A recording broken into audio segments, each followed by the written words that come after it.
Kevin Cleary here with a first impressions video, and I have, of course, a Spyderco pouch here. Now, if you are, living under a rock and you have no idea what's going on in the knife world, you may not be able to guess. But if you follow me on Instagram, of course, or if you know the big Spyderco that everyone is reviewing right now, you know what this is. Okay, this, of course, is the Spyderco Paysan. This is a collaboration between Spyderco and Peter Rizzenti.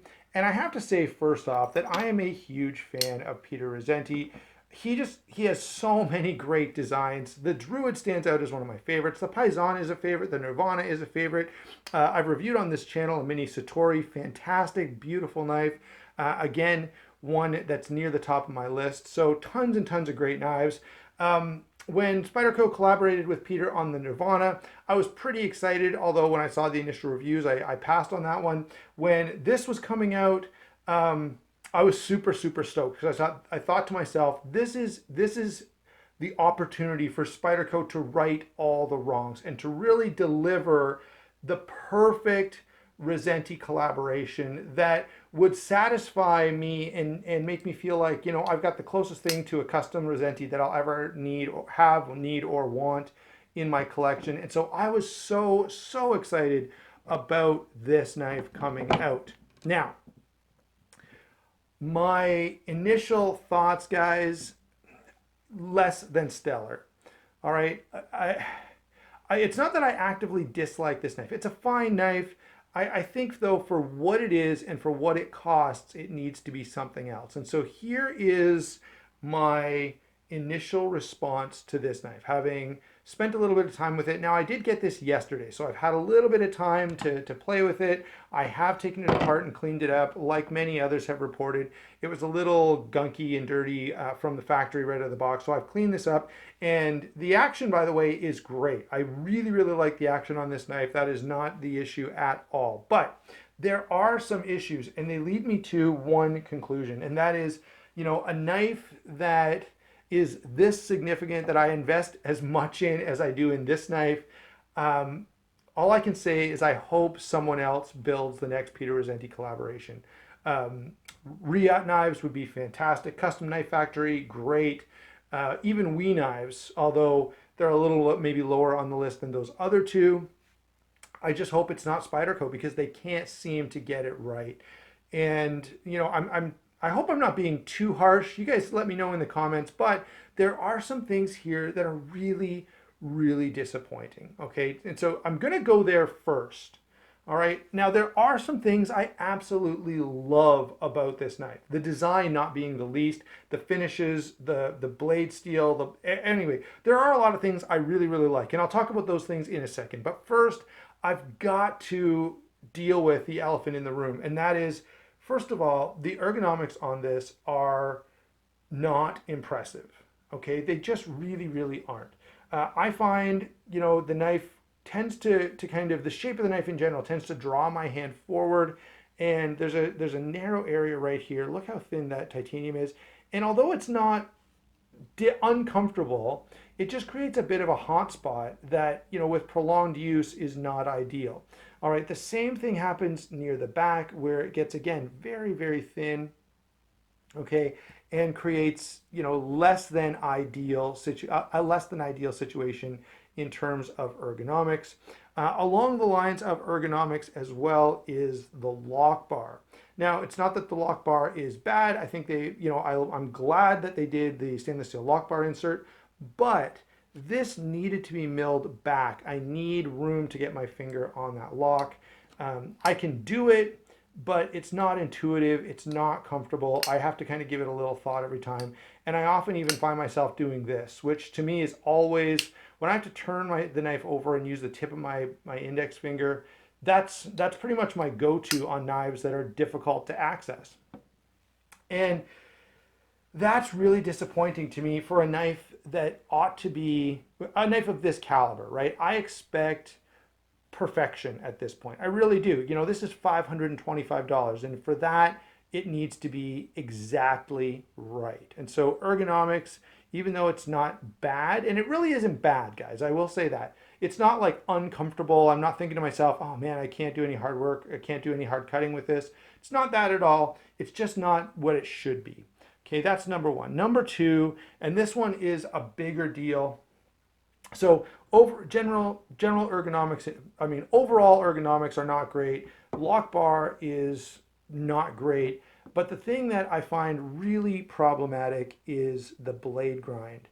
This is beyond too thick, okay?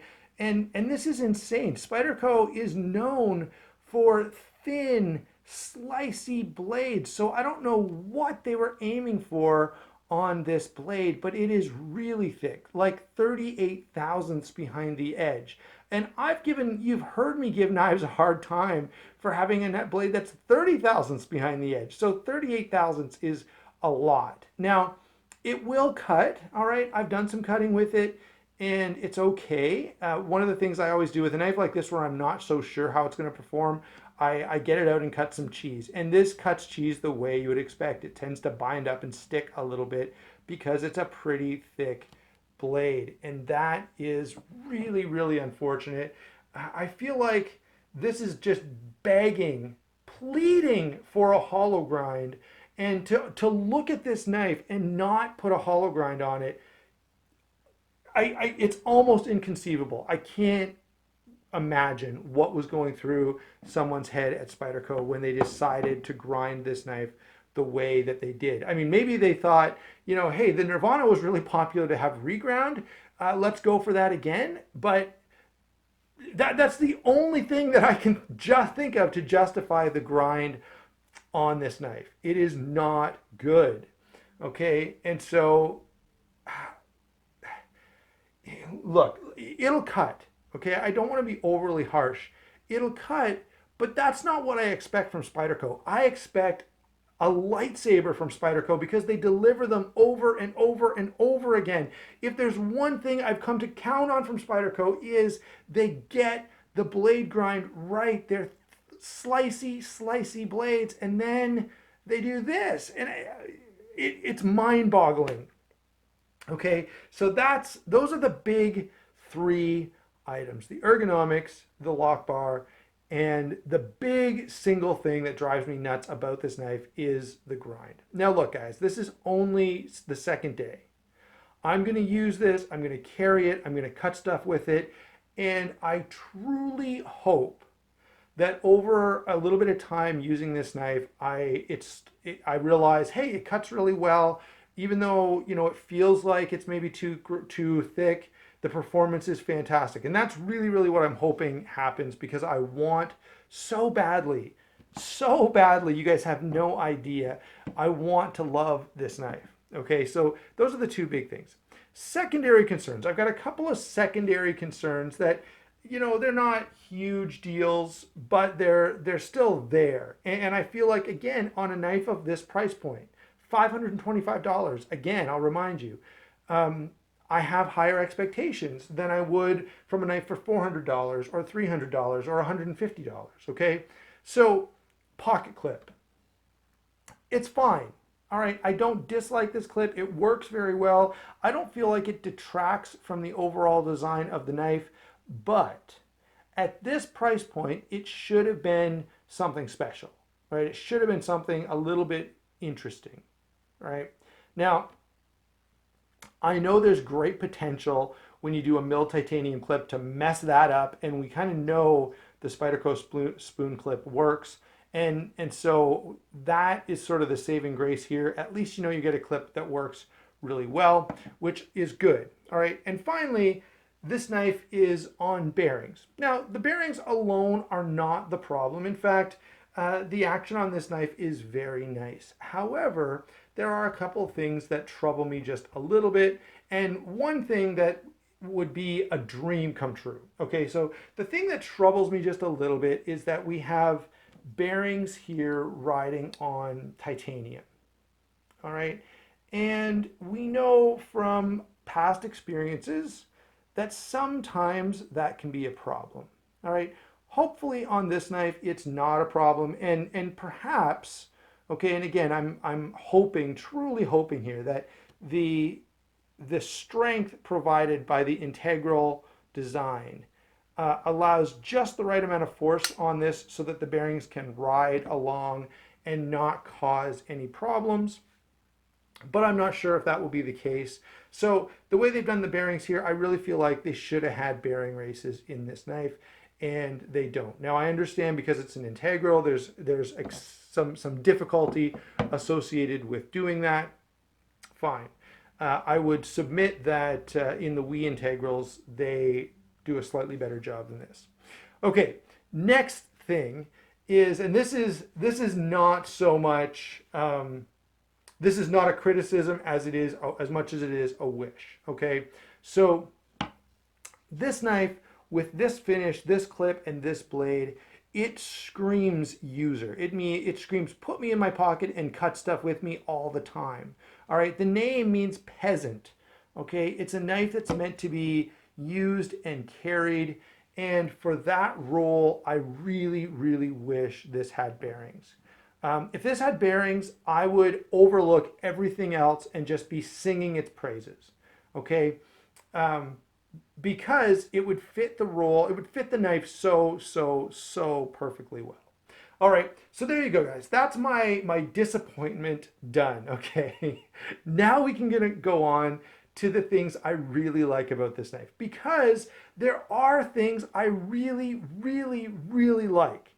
The first thing, and probably the most important, is the design. This knife is absolutely a thing of beauty. The chamfering on the integral handle here is fantastic. The cleanness of the overall design, it is truly a piece of artwork, and it's a piece of artwork that can so nicely be used and carried that I have to give top points. This is a beautiful design, fantastic, and it's very fairly well executed, especially in the handle by the Spyderco Taichung factory. Okay, that's the first thing I like. The second thing I like is the size and weight on this. It is amazing, amazing. 4.3 ounces for this knife that's 8 3/4 inches long. Okay, that is great.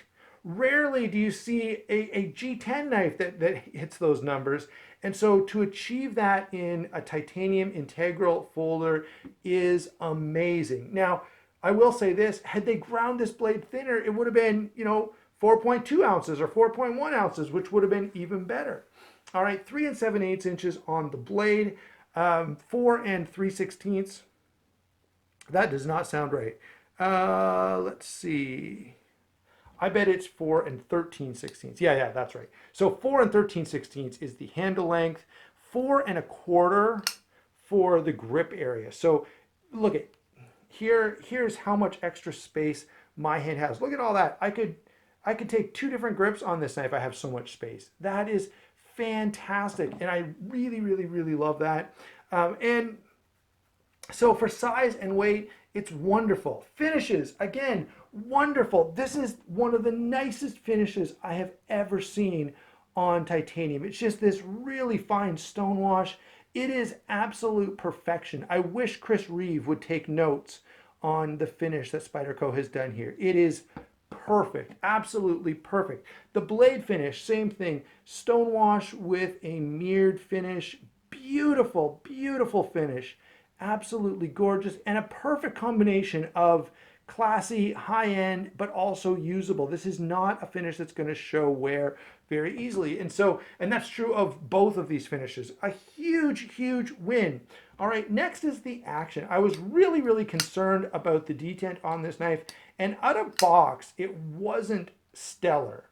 Okay, but I did take this apart and clean it. And one of the things I did was clean any oil off of the detent area and the detent track. So no oil on the detent ball, no oil on the detent track. And if you ever, I'm sure you've experienced this before, a knife that has really, really, really hard detent, a little bit of oil on the detent ball can soften that up a bit.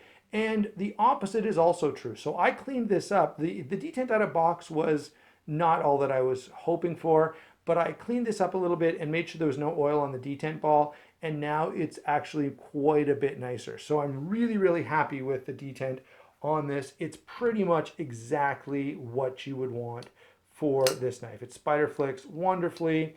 It can thumb flick as well.